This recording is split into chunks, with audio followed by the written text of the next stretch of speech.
हमारे घर में कोई घटना होती है तो हम सबसे पहले किसको पकड़ेंगे? सबसे पहले तो चौकीदार को पकड़ेंगे ना, कि तुम कहाँ थे, क्यों ये घटना हो गई तुम्हारे रहते हुए, किस लिए तुमको रखा था। लेकिन यहां नहीं ऐसा हो रहा है।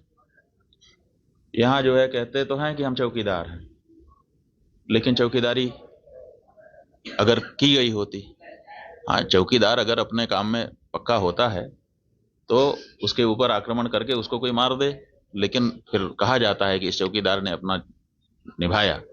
यहाँ तो कुछ पता ही नहीं है, कोई लड़ा ही नहीं उनसे, किसी ने उनको रोकने की कोशिश ही कहीं नहीं की।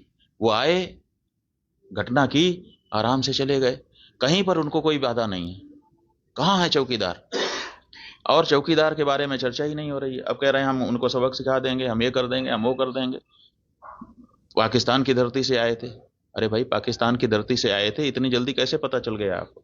और अगर इतनी जल्दी आपको पता चल जाता है तो घटना के पहले क्यों नहीं पता चल गया? और दूसरी बात यह है कि अगर पाकिस्तान से आए तो पाकिस्तान के खिलाफ अच्छी तगड़ी कार्रवाई करिए। आप कह रहे हैं कि हम सिंधु नदी का जल रोक देंगे। आपके पास जल को रोकने या उसको डाइवर्ट करके अपने ही यहाँ, अपने ही देश में रख लेने का कोई उपाय ही नहीं है। हमने विशेषज्ञों से पूछा कि अगर हम सिंधु नदी का जल पाकिस्तान में जाने से रोकना चाहते हैं तो हमारे पास क्या व्यवस्था है। उन्होंने कहा हमारे पास कोई व्यवस्था नहीं है। अगर हम आज से शुरू करें कि ऐसी व्यवस्था हम बना लें तो पैसा कितना लगेगा वो तो अभी पूछिए ही मत। अगर पैसा पर्याप्त दे दिया जाए, पैसे के कारण एक दिन भी काम ना रुके, तब भी 20 साल लगेगा, तब हम सिंधु नदी का जल रोक पाएंगे।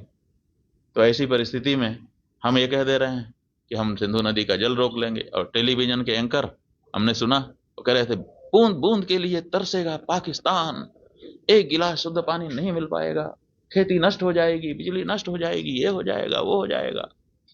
गजब बता रहे थे, ऐसा लग रहा था कि जैसे प्यास तो लग ही गई पाकिस्तान को अब। और इधर विशेषज्ञ बता रहे हैं कि हमारे पास पानी को रोक लेने का कोई उपाय ही नहीं है।